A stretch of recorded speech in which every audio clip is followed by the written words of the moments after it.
lembah mana. Kalau bahasa Inggrisnya itu humble. Juga bahasa Jawanya susilo anuraga, merasa rendah di hadapan Allah, merasa bodoh, merasa fakir, merasa lemah. Itu tawadhu. Lalu juga tawadhu itu nalongso, tapi nalongso salah diartikan oleh diri keempat. Nalongso menurut diri keempat itu susah, sedih, ditinggal kekasih. Tapi nalongso di sini itu merasa rendah, merasa lemah, merasa bodoh, merasa fakir, dan yang maha itu hanya Allah. Maha kaya, maha pintar, maha bijaksana, maha perkasa, itu hanya Allah. Ya. Menurut saya ya salah kaprah. Matur nuwun, matur suwun. HP suwun, non sewu. HP kula nomor sugan kok penjani suwun itu seperti matur nuwun, bahasa salah dikembangkan. Itu penyiar-nyiar TVRI atau juga radio itu. Matur nuwun, matur sembah nuwun, matur sembah nuwun maewu-ewu. Jadi wae matur suwun. Ya sama bahasa Indonesia yang salah itu. Terima kasih sama Allah. Saya sama adik saya. Jadi sama itu dan dari kepada dan itu pemiskinan bahasa. Bahasa menjadi miskin sama. Banyak dosen mengatakan sama. Apanya yang sama?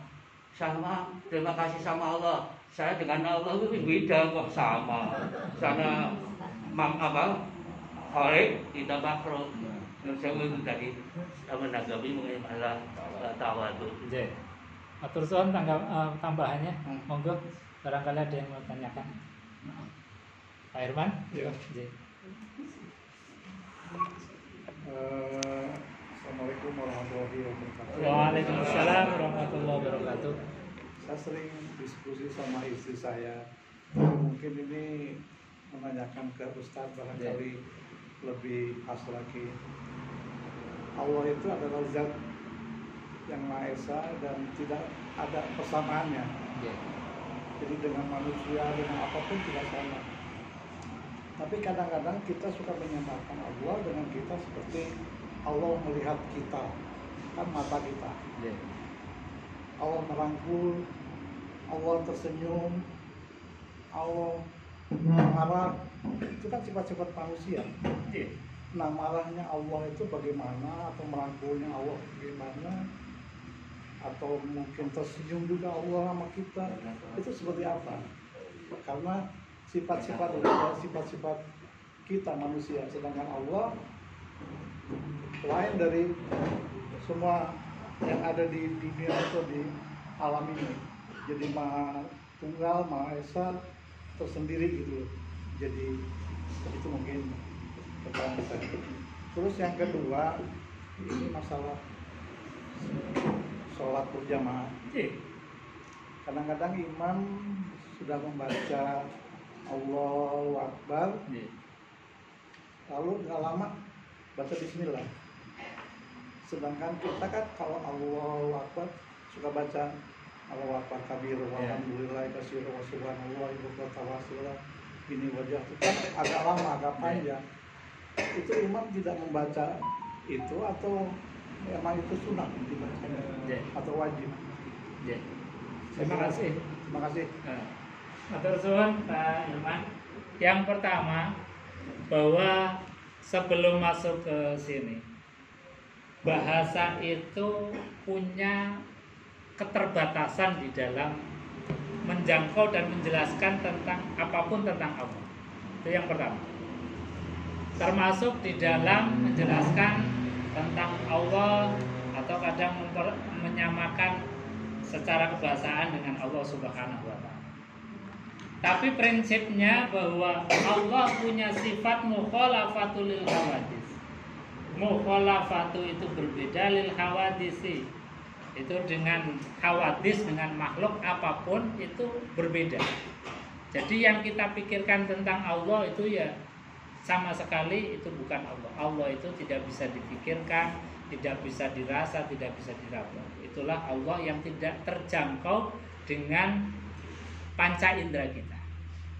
Tetapi Allah sendiri kadang-kadang memang membahasakan dengan bahasa kita.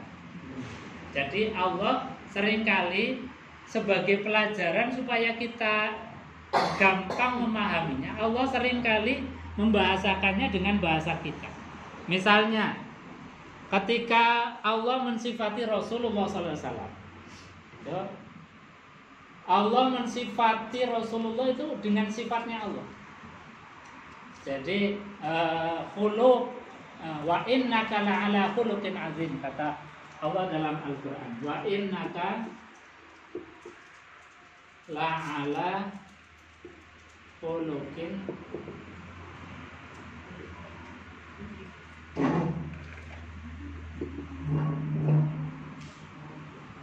wa innaka, dan sesungguhnya engkau Muhammad la'ala khuluqin, menetapi atau mempunyai akhlak azimun yang agung.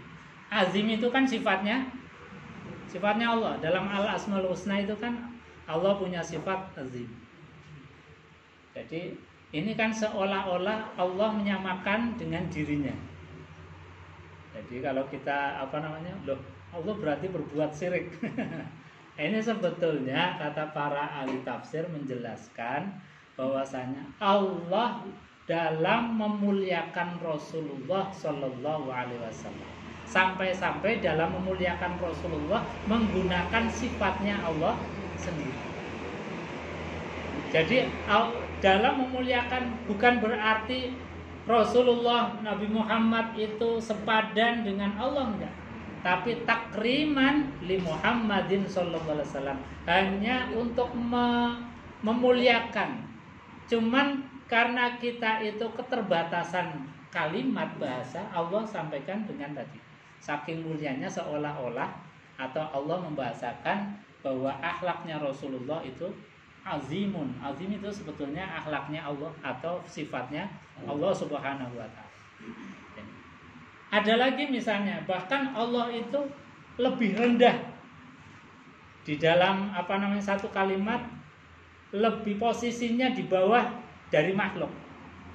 Misalnya, wa may yuqridullaha qardan hasana, wa may yuqridullah. Ini posisi Allah menempatkan dirinya malah lebih rendah dari makhluk. Wa man yuqridullah,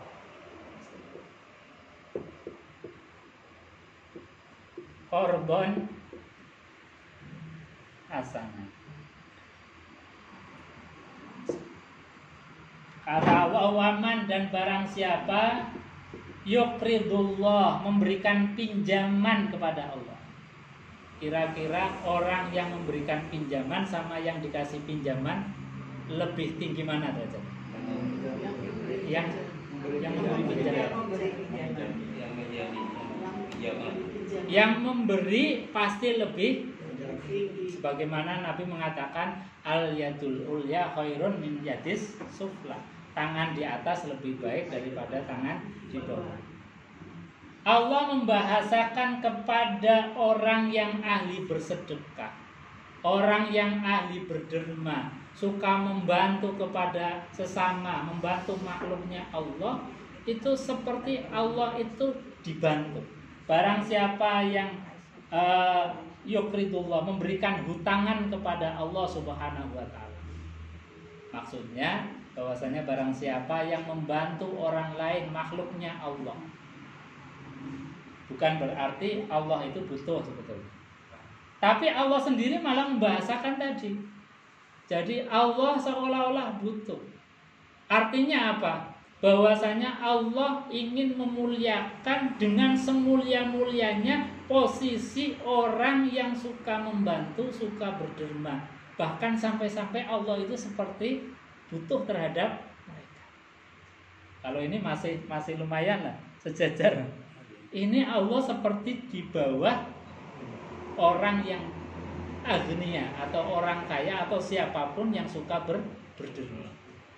Ini kan luar biasa. Jadi orang yang suka berderma itu dibahasakannya sedang membantu Allah, sedang memberikan pinjaman kepada Allah Subhanahu wa taala. Jadi ini bahasa itu kadang-kadang memang punya keterbatasan di dalam. Tapi Allah menjelaskannya dengan bahasa kita. Menjelaskan akhlaknya Rasulullah bahkan dengan sifat.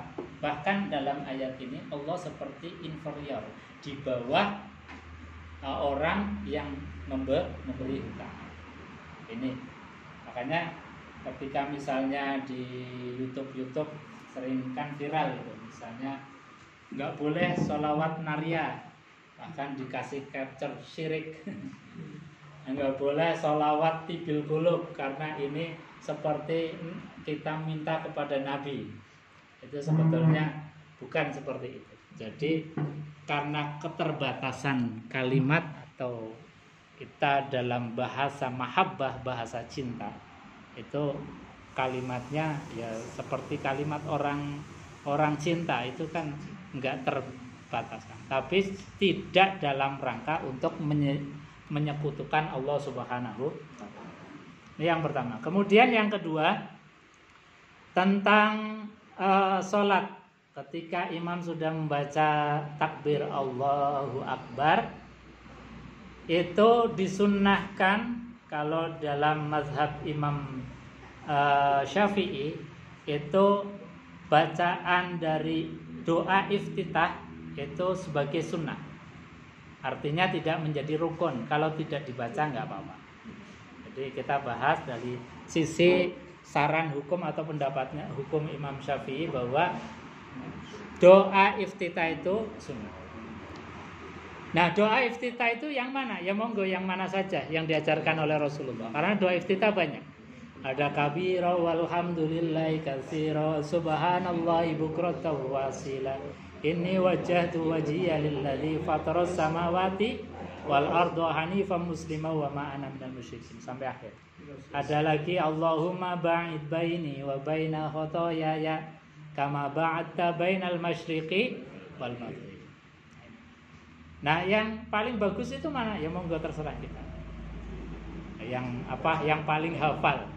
Tapi kalau menurut para ulama seperti misalnya Imam An-Nawawi, beliau menyarankan kabira walhamdulillahi katsira dibandingkan dengan ba'id baini. Karena apa?